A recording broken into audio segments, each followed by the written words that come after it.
Hey everyone, welcome to the investor.bet AFL Round 12 betting trends preview. Here we're going to look at all 7 games coming up this weekend. We're going to analyze them from a betting perspective. We'll run through some stats, but in particular, we're going to look at the betting history between these matchups, who's been winning, who's been covering, what were the odds, has there been games going over or under the total. I'm going to run through who I think is going to win each game and the reasons why. Just the 7 games, we have 4 teams with buys this weekend as we get through this mid part of the season. There's also going to be a mid-season report video coming soon, so stay tuned for that. Make sure you subscribe to the channel. If you want to see my final bets once we get to the weekend, make sure you're in the AFL Best Bets membership, which is in the link in the description. That's where you also get all the bet finder tools as well to research games and find your own winning bets. First game on Thursday night, the Brisbane Lions at home against Essendon. Brisbane are $1.08, 42.5 point favourites, and the total is 174.5. Last week, Brisbane were down in Melbourne and beat the Hawks 93 points to 60. That broke a run where they lost to Melbourne the week prior and then drew with North Melbourne the week prior to that down in Tasmania. This season, the Lions have a winning record at the Gabba, but they haven't been super impressive. They lost their last game there against Melbourne, conceding 99 points. Prior to that, beat Gold Coast by 17 in low-scoring, tough conditions game. Lost to Collingwood 53 to 105. Beat Geelong by 9 points, and then they beat West Coast back in round 2 by 19 points. So they haven't won a game at home this season by 43 or more, which they'll need to do to cover this spread. Essendon right now come into this game winning. They've won 6 of their past 8 games, but haven't been scoring a great deal to win those games. Last week, the 81 points they had against Richmond, that was their highest score in their past 6 games. You're going to go back to round 5 against Melbourne in Gather Round, where they had 96 points to 57. But the thing with Essendon, they're keeping teams to low scores, which is what's helping them win games. Right now, Essendon are conceding on average 88 points a game. However, it's one extreme or the other pretty much for Essendon. They've conceded 161 against Adelaide, 107 against Collingwood, 127 against the Western Bulldogs. But a lot of their other games are all just conceding around the low 60s. I don't think they're going to be able to keep Brisbane to that kind of score. I don't think Essendon have enough points in them to win this game. Brisbane have won 5 of the past 6 versus Essendon and won 3 of the past 4 versus Essendon at the Gabba. Brisbane will win this game. It's just a question of how much they win by. In terms of bets for this game, Brisbane will win comfortably. Whether they win by 40 plus, I'd lean towards them winning by 40 plus, but I think it just really depends on which Brisbane side turns up. Is it the Brisbane side who wants to make a statement, or is it the Brisbane side who's happy to just get the win and then move on? Following this game, they're down to Adelaide to play the Crows at the Adelaide Oval. So whether they have a little bit of an eye on that game as versing another side in the top 8, or they really look to get a good boost here. They are also on a 5-day turnaround from the game against Hawthorn, so Essendon have the extra rest coming in. But I think currently the handicap around the 40 mark looks about right. In terms of the total at 174.5, 9 of the past 10 head-to-head have gone under. This season, the Lions have been a pretty big underside, and also 3 of their last 4 games have gone under the total, and Essendon have also been a big underside. They've had their last 4 go under, and also 7 of their last 8 go under. At 174.5, I do think this number's too high. Had a fair total for this game in the mid-160s. When you add in the season form of games going under and the history between the two sides going under, expect we'll see an under in the opening game of the round.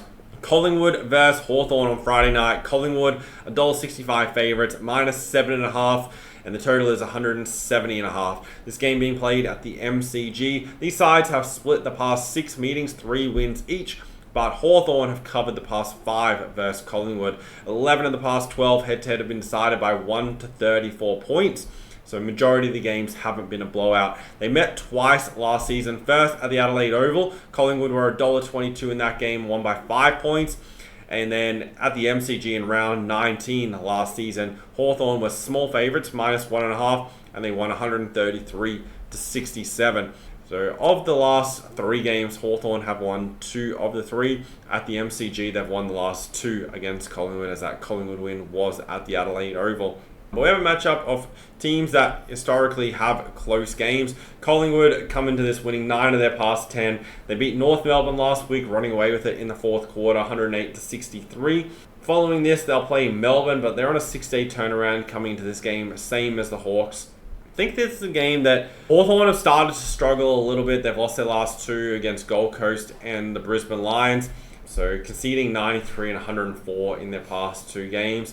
Last week, Hawthorn definitely weren't at their best against the Lions. I think they bounced back from that, but whether they can win this game, not 100% sure. And I think this is a perfect game for a try bet, like either side to win by 1-24. Can't really see either team winning it in a blowout. Collingwood rarely, like against top opponents, win games by big margins, and Hawthorn just aren't like playing at the top tier right now. And we also have a history of this matchup being closely contested statistically. In attack, they're very even. Collingwood, the slightly better defensive side, currently conceding the least points of any side. In terms of disposal markers, just be a little bit wary. Hawthorn give up the second least number of disposals to the opposition and the third least number of uncontested possessions to the opposition. So a few of those Collingwood players that like to rack up easy disposals, just be slightly wary. 3 of the past 5 games between the two have gone over the total. At 170.5, I'd lean slightly towards the over. However, Hawthorn have had a slight undertrend in recent times. 3 of the last 4 have gone under, and Collingwood's last 2 have gone under. But I do think this is purely on number and statistics. This is slightly lower than what it should be. Gold Coast versus Fremantle. Gold Coast $1.40 favourites at home. For the first time since round 7, I think it is, minus 16.5 point favourites. Total is 174.5. Home team has won and covered the past 6 in this matchup. Gold Coast have won and covered the past 4 at home versus Fremantle. But overall, like Fremantle have won and covered 3 of the past 4 versus Gold Coast, but those games have all been Fremantle home games at Optus, then Norwood, and then at Optus back in 2021. These sides only meet once per season. Last year was round 15 at Optus Stadium in Perth. Fremantle won that game 85 points to 65, so a 20-point margin, covering just by the 17.5, so covering by 2.5 points. The last 11 between these 2 sides have been decided by 3 to 36 points. Gold Coast playing really well at the moment. They've won their last 3. They have an 8-2 record on the season. Following this, they have Geelong at GMHBA Stadium. Can't see this game being a major blowout either way. Lean towards Gold Coast winning, but I do think the odds are right. Fremantle have won their past 2. They've kept Port Adelaide to 51 last week, and the trip over to Sydney where they played GWS the week prior, they kept the Giants to 61 points, who've come out and won comfortably since then. Not that the win over Port Adelaide is anything to get too excited about, but it was a very dominant win, and I think they can make this somewhat of a contest here against Gold Coast. But I like Gold Coast to win. I probably wouldn't lay the 16.5 points, but in terms of a bet, I'd be backing Gold Coast to win this game. Just one thing that concerns me is both these sides play a real low disposal game style. They're both ranked in the bottom 6 in terms of disposals per game. And so what it's going to come down to is which team is more efficient. And currently, Gold Coast is the more efficient attack and more efficient defense of the 2 sides. Plus, they're at home, and the home team has a great record in this game. 7 of the past 8 head-to-head have gone under. The total is 174.5. But right now, as it currently stands, I have a slight lean towards the over. I think this number is slightly low. Fremantle, though, 4 of their past 5 games have gone under the total. Gold Coast, 2 of their past 3 have gone over. So that cancels each other out slightly. But do expect Gold Coast to win this game by that around the 3-goal margin. And I think we could just get slightly over this number. But in terms of being their stack of value, I prefer a slightly lower number, particularly considering this matchup has a history of being low scoring. This season, Gold Coast had 2 games at People First Stadium. Adelaide 91-90, so there was 181 points in that game, and they beat the Swans 117-79, so 196 points in that game. So both of those would have cleared this number. In terms of rankings, the sides they played that day, Adelaide were the number 1 attacking side going into that game, and the game against the Sydney Swans, they ranked 15th. And currently Fremantle are just about smack bang in the middle as an average attacking side. But aside from games in bad conditions or against low opponents, Gold Coast have been giving up around the 80 to 85 points a game. And if Fremantle can get to 8 points, I think this will go over the total for sure. GWS versus Richmond. The Giants, big favourites here, $1.08, minus 43.5. The total is 173.5. GWS have now won 2 of their past 3 games. They sit at 6-5 on the season. This is an important game that they just make sure they get the job done, get to 7-5, and then move on to the game against Brisbane. And then they have a little tricky stretch coming up. Then move on to the game against Port Adelaide. And then they have the little tricky stretch before their bye against Brisbane and Gold Coast. So important for GWS to string together 3 straight wins here. So win this game and then beat Port Adelaide the following week, which I think they'll likely do. All signs point to GWS winning this game and winning it comfortably. The home team has won 14 of the past 16. GWS won the only meeting last year, 108 to 84. Richmond hung around a bit in that game. It was only a 24-point margin, but the Giants covered the 22.5-point spread. It's right up to 43.5 this time. Richmond have only won the 3 games of this season, but they've consistently hung around in games, and they've been covering spreads. They've covered 4 of the past 6. Still think GWS will win this game comfortably. Lineups will be key here for the Giants. One thing that you should do in this game is bet some disposal markets. Richmond give up the most disposals of all sides and also the most uncontested possessions to the opponent.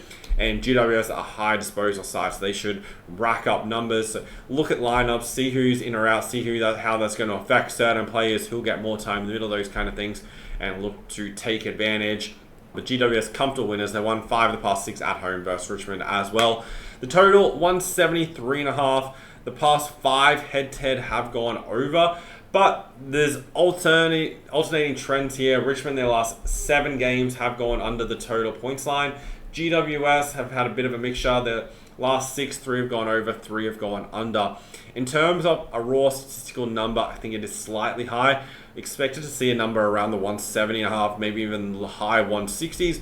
So purely number based, I'd lean slightly towards the under. However, in terms of the history between these two sides, it's generally higher scoring. So I'd pay attention to weather before making a final call. But it's not a game I have a strong lean on. Sydney versus Adelaide. The Crows on the road here. Favourites, $1.68, 6.5-point favourites. The total is 174.5. Sydney have a great record. They've won the past 6 versus Adelaide and covered 5 of the past 6. They've also won the last 3 at home against the Crows. Sydney, though, come into this game. They've lost 5 of their past 7 games. Only covered the spread twice in the 2 wins. Those wins against Carlton and against GWS. And they weren't huge wins or anything like that. 16 over Carlton, and then they beat GWS by 14. Adelaide come into this game picking up an important win over West Coast last week, bouncing back from a 10-point loss against Collingwood. They've won 3 of their past 4. They sit at 7-4 on the season, and really important game for the Crows. Not only they can move to 8-4 here, but also pretty much end the Swans season with a win here. The way these sides are playing, Adelaide should be favourite, and I think they'll win this game and reverse their poor form playing against the Swans in Sydney. In terms of games on the road this season, last time they travelled, they only lost by 10 to Collingwood. Prior to that, small loss against Fremantle in Perth. They lost by 1 against Gold Coast on the Gold Coast, and they beat Essendon in Melbourne at the MCG by 61 points. It's not that they've only won the 1 game on the road this season, but have pretty much made it a contest in every other game aside from the game against Fremantle, but it was still only an 18-point margin. Just current form, the way teams are playing, Adelaide should win this game. I do think there are a little bit of value here. Just ignore the history between the two sides. Purely on statistics, Adelaide are a top 3 attacking side, Sydney are a bottom 6, and Swans are also a bottom half of the competition defence, and Adelaide are a top 4 defence as it currently stands. Adelaide also give up the least number of disposals to the opposition, so I don't know how the Swans are going to get enough ball in order to win this game. And in terms of efficiency rankings, the Swans are one of the worst efficiency sides going inside 50. So not only are they going to get a limited number of ball, they'll have a limited number of scoring chances as well. And if their efficiency number doesn't just absolutely skyrocket this week, I don't see how they keep up with the Crows. So Adelaide to win. The total is 174.5. I think this number is pretty much spot on. 5 of the past 6 between Sydney and Adelaide have gone over. Adelaide did have a run of 5 games going under before last week against the Eagles went over the total, and Adelaide looked to get their scoring back on track. The Swans' recent over-under trend leading in, they've had 3 of their last 4 go under. Can also go a long way back. Majority of their games this season have gone under, but last week against Melbourne went over, but they lost, only scoring the 78 points. And in terms of their scoring and efficiencies, they've only had 1 game where they've scored 79 points since round 4. So across their past 7 games, they've been kept to 79 or less on all bar 1 occasion, which was against GWS, and they only got to the 87 mark. If they're kept in the mid-70s in this game, like they have been for the past 2 months, Adelaide will win. And that'll probably force the game to go under the total. But realistically, the total really just depends on Adelaide scoring. And if Adelaide score enough to force this game to go over the total, they'll cover the spread. So I'd rather back the handicap or the side as opposed to taking the total. The other option is potentially taking Adelaide's team total to go over if you're really well versed and you think this number is far too low. But at the moment, I think it's only a couple of points too low in terms of full game total. Melbourne versus St Kilda, first game on Sunday. There's no totals out yet as I record this for the Sunday game, so I'm just going to run through what I think the number should be and some trends for these sides. Melbourne are $1.52 favourites. The handicap is 11.5. They've won and covered the past 5 versus St Kilda. In this game being played at TIO Stadium up in Darwin, Melbourne have an overall 4 wins, 6 loss record from 10 games up there. Their last 4 games, they've won 2, lost 2, and this will be St Kilda's first game at the venue. Between these 2 sides, it's got a history of being close. The last 21 meetings have been decided by 2 to 40 points, and neither side's been able to absolutely blow out the opposition, even during that period where Melbourne were one of the top sides, won the premiership. Last time they met, round 11 last season, and Melbourne won 100 points to 62, so 38-point margin there. Right now, these 2 teams trending in opposite directions. So firstly, Melbourne started the season losing their first 5 games, but since then have won 5 of their past 6 and scored their biggest number of the season with 131 last week against the Swans, winning that game very comfortably. That was off 99 points the week prior against the Brisbane Lions. Melbourne's bringing really, really good form into this game compared to St Kilda, who now have lost 6 of their last 7 games, including a loss against West Coast a couple of weeks ago over in Perth. This game for St Kilda is absolute must-win. If they lose this game, their season's over. Following this, they have the bye. Then they'll play the Western Bulldogs, Collingwood, Fremantle, Hawthorn, Sydney, Geelong, and then they play Melbourne again. That's their period from round 14 through to round 20. If they don't win this game, there's no way they're winning 3 or 4 games during that period. So this is must win for the Saints, but I don't think they're going to be able to if Melbourne hold form. Right now, statistically, there's very little between the 2 sides, but purely on current form, there's significant difference between the 2 sides. So based off that, like Melbourne to win. The total that I'm expecting for this game is in the mid to high 160s. 4 of the past 5 head-to-head have gone under. St Kilda, 3 of their last 4 games have gone under the total. Melbourne, 3 of their last 4 games have gone over. Unless we see a dramatic shift either way, based off the number that I'm expecting, I'm probably going to stay away from the total because it's not a strong trend either way. And just St Kilda, you don't always know what they're going to get from them. They can concede a lot of points. They can concede a few. And their tactics kind of change week to week, but none of the tactics are really working for them. So I prefer the side in that game. And then final game of the round, we got another big favorite, Geelong, $1.11 over West Coast, minus 38.5 point favorites. Statistically, these teams are worlds apart, and it's hard to see the Eagles winning this game. They got their first win a couple of weeks ago, beating St Kilda, but were brought back to earth a little bit last week, losing 128-62 against the Crows. They're back at home now. They got 3 games all in Perth leading up to their bye, playing Geelong this week, North, and then Carlton.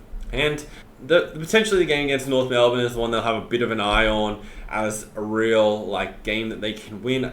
They might have an eye on that through this game, which will allow Geelong to run out comfortable winners. But it is at home, and you'd still expect strong effort from them. Geelong playing really well. They've won their past 2, beating the Bulldogs last week and then a big win against Port Adelaide the week prior to that. Consistently covering the spread. Geelong have a really good record. They've covered the spread in 8 of their 11 games so far. Expect they go pretty close to covering a 38.5 point handicap in this game. Interestingly, Geelong have won the past 5 versus West Coast and covered 6 of the past 8, but the home team has won 16 of the past 18 in this matchup. And one of those road wins was back in 2022 when Geelong played West Coast in Perth, but West Coast have won 4 of the past 5 versus Geelong in Perth. So prior to that match in 2022, West Coast won 4 games in a row, starting in 2020 and going backwards against Geelong over there. But right now, the way these sides are playing, like last year they had 1 game in round 24. Geelong won by nearly 100 points. 93 points was the final margin. They also won at the Adelaide Oval in round 5, 2023, 136 to 89. Expect they do go pretty close to covering. One thing I am aware of, and this is something you should pay attention to, this is why I keep all this information in the best bets and the bet finders, is Geelong's current 8-3 record against the spread. That does concern me slightly about them covering, as generally the better team's record gets in terms of covering, the bigger handicaps the bookmakers put out to try to get that record more even, because they don't want sides covering week on week on week. But it does take time for the market to adjust, and Geelong have proven that the bookmakers underrated them this season. So I'm a little bit undecided how I'll go in approaching betting on this game, but I expect Geelong to win comfortably. No total right now, but expecting one in the mid to high 170s. 6 of the past 7 head-to-head have gone over. Geelong, 3 of the last 4 games have gone over. They've scored 101 or more in their last 3 games and have conceded over 100 in 2 of their last 3, but can't see West Coast scoring over 100 against them. And West Coast, 4 of their past 5 have gone over. If I see a number in the low 170s, then I'll be definitely playing the over in this game.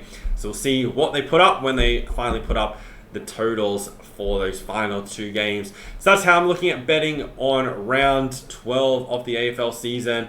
This is the final round, then we've completed the halfway point of the season. I'll be recording a mid-season report for the AFL after the review of this round. We'll break down some of the overall betting data, we'll break down some of the team performances, see where team strengths and weaknesses are. Stay tuned for that. If you want to make money betting on the AFL, check out the best bets in the description. That's where I post everything I'm betting. We're going at 60% on our AFL bets so far this season. So going really well. Most weeks have been profitable. Definitely check it out. See in there, you get access to all the tools that you can use to research and analyze games and completely level up your AFL analysis and betting, and also additional previews similar to this one where we dive deeper into games and some more analysis. So check it out. I'll see you in the next video. Good luck with your bets this weekend.